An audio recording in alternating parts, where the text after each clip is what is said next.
মালয়েশিয়াতে এসে বাটু কেভটা ঘোরাটা একদম একটা ম্যান্ডেটরি চেকলিস্ট। অবশ্যই আসবেন, এটা দেখে যাবেন, কোনো রকম টাকা লাগে না। বাটু কেভে কেডিএম একটা স্টেশন আছে। আপনারা যদি কেএল সেন্ট্রাল বা আশেপাশে কোথাও থাকেন, ওখান থেকে ধরে তিব্বি বাটু কেভ চলে আসতে পারবেন 2.5 টাকায়।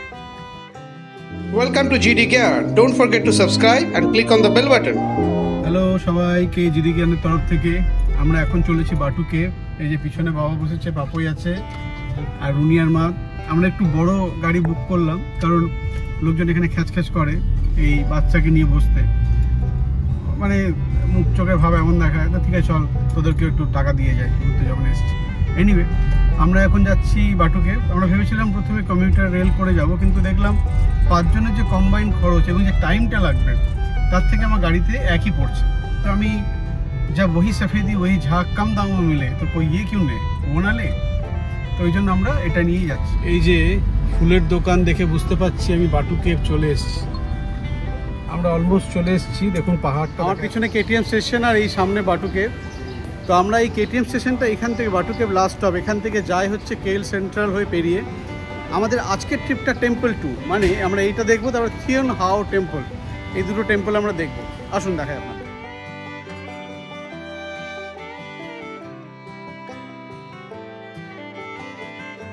এখানে 3 রকমের ট্যাক্সি পাওয়া যায়, গ্র্যাব, লালা মুভ আর ট্যাক্সি সার্ভিস। তো পানিপুরি হিয়ার। আমাদের দক্ষিণেশ্বরের মতোই এখানে জলের বোতল 2 টাকায় আছে, কলা বিক্রি হচ্ছে, আর এইটা হচ্ছে এন্ট্রি, বজরংবলী।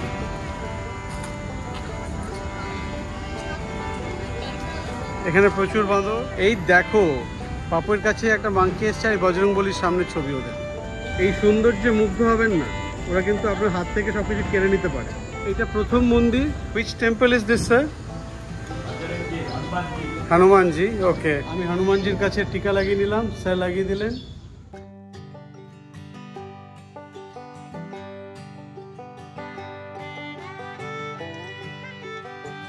এখানে একটা ঈগল পাখি আছে, আর এইখানে সাদা ময়ূর খাঁচায় রাখা, ঠিক বুড়ুগানের টেম্পলে যাওয়ার আগে। আর এখানে বজরংবলীর ভাইপো নিচে নামছে। এটা একটা মিনি জু, অনেক পাখি আছে, মেনলি বদ্রি পাখি। ময়ূরের পালক, 6টার দাম 10 টাকা। এখানে 5 টাকা দিয়ে ভিতরে ঢোকা যায়। জু আছে, অনেক রকমের বার্ড আছে। দেখুন ভিতরে দেখা যাচ্ছে, কিছু অ্যানিমেলও আছে বলছে এই ভিতরে। এই যে এটা বাটু কেভের মেন টেম্পল। সামনে যে মূর্তিটা, একটা মুরুগান মানে কার্তিকের মূর্তি, পৃথিবীর সর্ববৃহৎ মূর্তি। আমাদের ঠিক দেশে যেরকম মিষ্টির দোকান থাকে, ফুলের দোকান থাকে, সেরকমই, কিন্তু এই ফুলের দোকানগুলো অনেকটা সাউথ ইন্ডিয়ান স্টাইলে। ঢোকার মুখে আরেকটা মূর্তি আছে, মন্দির আছে, মানে বেসিক্যালি আরও 2টো মন্দির দেখলাম। একটা হনুমানজির মন্দির, আর এইটা একটা মন্দির আছে, মনে হচ্ছে লক্ষ্মী, গণেশ, সরস্বতী।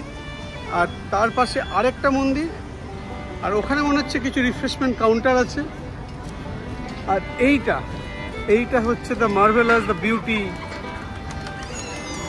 বাটু কেভ। এই সিঁড়ি দিয়ে আমরা এখন উপরে উঠবো। ক্রুকের মধ্যে গেলে আপনারা এক ধরনের বুকিং ট্যুরও পাবেন, বাটু কেভ এবং গ্লেন্টিং হাইল্যান্ড একসঙ্গে। যারা করতে চান সেটাও করতে পারেন। বাটু কেভ আসতে গেলে একটু সকাল সকাল আসুন, কারণ ভিড়টা কম থাকে, আপনি ছবি তুলতে পারবেন। এখানে অনেক ইন্ডিয়ান, সাউথ ইন্ডিয়ান রেস্টুরেন্ট আছে, সেখানে অবশ্যই লাঞ্চ করে আপনারা ফিরবেন। আমাদের এই সিরিজে বাটু কেভের সঙ্গে থিয়ন হিউ টেম্পলটাও যোগ করেছি, যেটা কেটিএম স্টেশনেই পড়ে এবং আমাদের রুটটা কভার হয়ে যায়। এই যে বাটু কেভ উঠছি। সিঁড়িগুলো কিন্তু বেশ খাড়া, বয়স্করা ট্রাই করবেন না। অনেকটাই চলে এসেছি, আর কিছুটা। এত কষ্টের পরে অনেকটা উঠে চলে এসেছি। নিচেরটা দেখাচ্ছি, দেখুন।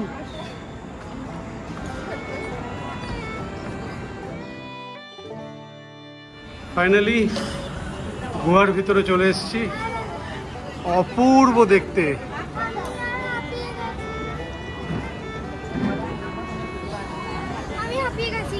তোমার ফ্যান যাচ্ছে তো, হাওয়া করো। How are you feeling?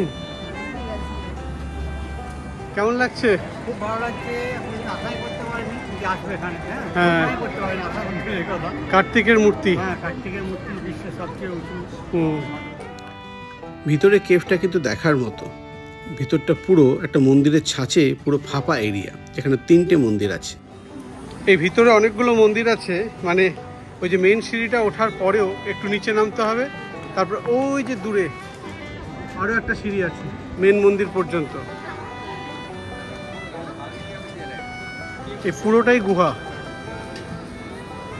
পুরোটাই গুহা, অপূর্ব সুন্দর। এটা মেন মন্দির। উপরে ওঠার পরে কার্তিকের বাহন তো ময়ূর, তাই এখানে ময়ূর আছে। মেন মন্দিরের ভিতরে আমরা প্রবেশ করছি। দরজাগুলোয় প্রচুর ঘন্টা লাগানো। এখানে প্রসাদ কাউন্টার আছে।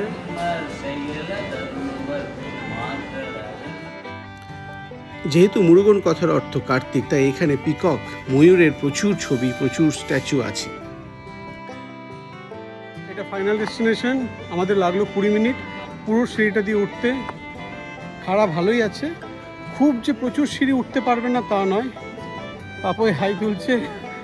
খুব যে প্রচুর সিঁড়ি উঠতে পারবে না তা নয়, কিন্তু ঠিক আছে। মালয়েশিয়া শহরটি পরিষ্কার হলেও এই জায়গাটি আমরা পরিষ্কার রাখতে অক্ষম। পাপই এখানে স্টেয়ার কাউন্ট করছে। আমাদের হয়ে গেছে অলমোস্ট ঘোরা। এবার নিচে নামছি। রুনি আগে আগে নামছে। বাটু কেভ ট্যুর শেষ। এরপরে নেক্সট ভিডিও আরেকটি মন্দির আপনাদের দেখাবো, অ্যান্ড তারপরে চিলিং অ্যাট পুল। পাপই কটা সিঁড়ি গুনলে? 275 পাপই কাউন্ট করেছে। আচ্ছা, পা ব্যথা হয়নি? রুনির হয়েছে? হ্যাঁ, বাবার এনজয় করেছে। আর এদিকে মা এনজয় করছে, ওখানে দেখাচ্ছি। মা ওখানে এনজয় করছে, মা উঠতে পারেনি, ওখানে বসে আছে। মন্দির চত্বরে পে অ্যান্ড ইউজ টয়লেট আছে। 50 পয়সায় আপনি ছোট বড় করতে পারবেন, আর স্নানের জন্য 50 পয়সা করে, শু করার জন্য, চান করার জন্য 1 টাকা। খুব একটা পরিষ্কার নয়, আমাদের দেশের মতোই অবস্থা করে রেখে দিয়েছে। এই ঘাইয়া এখানটাতে আমরা খাবো। সাউথ ইন্ডিয়ান, নর্থ ইন্ডিয়ান সব রকম খাবার পাওয়া যায়। এখান থেকে বেরিয়ে তার উল্টো দিকে দাহিয়া রেস্টুরেন্টটা প্রচণ্ড রাশ। আমরা তাও কোনো রকম একটা টেবিল জোগাড় করে বসলাম। টেবিলে বসতেই মেনু কার্ড ওরা দিয়ে যাবে এবং সেইখানে আপনার কাছে অর্ডার দিয়ে যাবে। আমরা সাউথ ইন্ডিয়ান থালি অর্ডার করলাম, আর পাপইয়ের জন্য রুটি চেন্নাই আর কেসার হালুয়া, আর তার সঙ্গে একটা কোল্ড ড্রিঙ্কসও ছিল। খাবার দাবার অপূর্ব সুস্বাদু। Vegetarian restaurant, north Indian, south Indian দুরকম খাবারই এখানে পাওয়া যায়। দামও মোটামুটি রিজনেবলের মধ্যেই।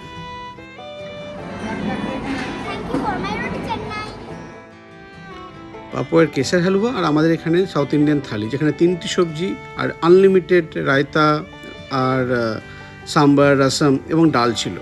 আমাদের সব খেয়ে বিল হলো 40-45 টাকার মতো।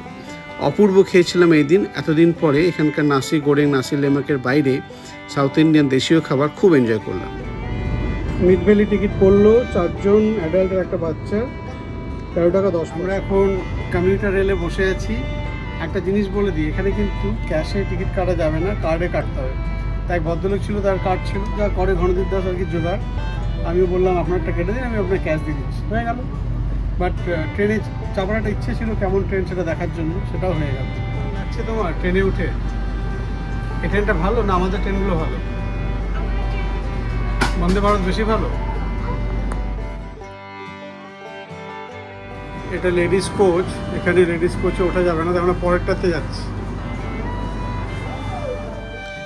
বাটু কেভ থেকে আমরা কেটিএম ট্রেনে উঠে কেএল সেন্ট্রাল পেরিয়ে মিড ভ্যালিতে নামবো। সেখান থেকে থিউন হাও টেম্পল গাড়িতে 12 টাকা।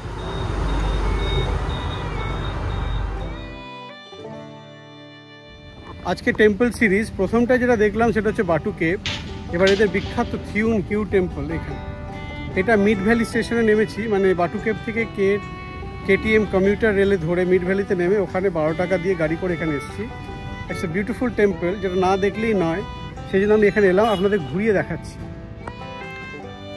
এই টেম্পলে যাওয়ার সরাসরি কোনো মেট্রো স্টেশন পাবেন না। সবথেকে কাছে কমিউটার রেলে মিড ভ্যালি স্টেশন, যেখান থেকে আপনি গাড়ি করে আসতে পারেন। এটা প্রচণ্ড আপহিল এরিয়া, যদি আপনি ভাবেন হেঁটে আসবেন সেটাও আসতে একটু অসুবিধা হতে পারে।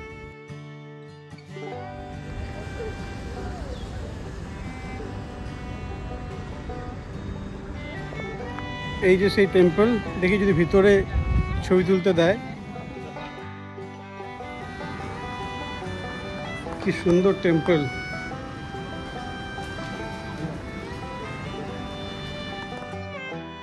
এখানে সেকেন্ড ফ্লোরে টেম্পল, এক মিটিং হতো, আর নিচেরটাতে এখন যেটা দেখলে ওই গেস্ট রুম আর ভিআইপি লাউঞ্জ, আর নিচে হচ্ছে ফুড স্টল। মেন টেম্পলটা বিল্ডিংয়ের দোতলায়।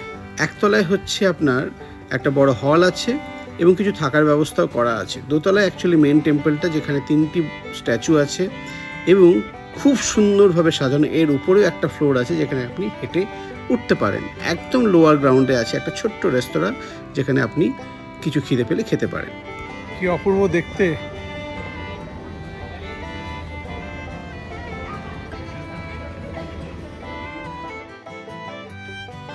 আমরা জুন মাসে 2025 সালে এখানে ঘুরতে এসেছি। গরম কিন্তু প্রচণ্ড। আমরা যদিও সাথে ট্যাং এবং গ্লুকন-ডি ক্যারি করছিলাম, কিন্তু এটা সেকেন্ড স্পট হওয়াতে আমরা প্রচণ্ড টায়ার্ড হয়ে যাই। এখানে কিছু ফলস, মানে বড় সাইজের কিং সাইজের সাপ লুডু খেলার জায়গাও আছে। মন্দিরটি অসাধারণভাবে সুন্দর। একটু বেশি টাইম নিয়ে ঘুরে দেখলে আপনাদের ভালো লাগবে। এই চত্বরে অনেকগুলো ধূপকাঠি রাখা আছে, যেটা আপনারা জ্বালাতে পারেন কিছু ডোনেশন বক্সে দিয়ে। আর প্রদীপও আছে, মোমবাতির ব্যবস্থাও করা আছে, যেটা আপনি কিনে জ্বালাতে পারেন। এখানে একটা অদ্ভুত জিনিস চোখে পড়লো। এই যে বক্সটা, এখানে কতগুলো স্টিক আছে, যেগুলো আপনি জোরে ধরে ফেললে পরে একটা স্টিক আপনার হাতে উঠে আসবে। সেটাতে আপনার মনোকামনা পূর্ণ হওয়ার যে পথ, সেটা দেওয়া থাকবে। প্রথমে একটা উইশ করো মনে মনে, পুরোটা ধরে উপরে তোলো, ঠিক আছে? উপরে পুরোটা তোলো।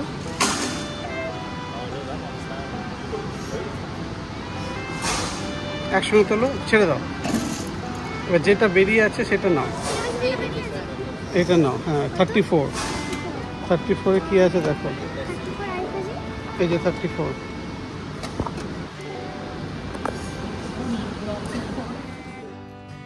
পাপড় উইশ করার পরে আমি, রুনি একে একে সবাই উইশ করে ফেললাম এখানে। তারপর এখান থেকে ধূপকাঠি নিয়ে 4টে করে স্টিক একসঙ্গে নিতে হয়, নিয়ে জ্বালিয়ে ঠাকুরের সামনে বসে আপনার মনোকামনা রেখে আপনি সেটাকে এখানে লাগিয়ে দিন। আর রুনির উইশের সাথেই আমরা আমাদের এই জার্নিটা শেষ করলাম। জিরিজ্ঞানকে ফলো করুন মালয়েশিয়া সিরিজের আরও ভিডিও দেখতে। এরপরে আপনাদের আমরা Malaysia city tour, food tour এবং আমাদের যে হোটেলটা, সেটা তো অবশ্যই দেখাবো। যারা আমাদের লঙ্কাবি সিরিজটা মিস করে গেছেন, তারা অবশ্যই দেখতে ভুলবেন না জিরিজ্ঞান চ্যানেলের লঙ্কাবি সিরিজ।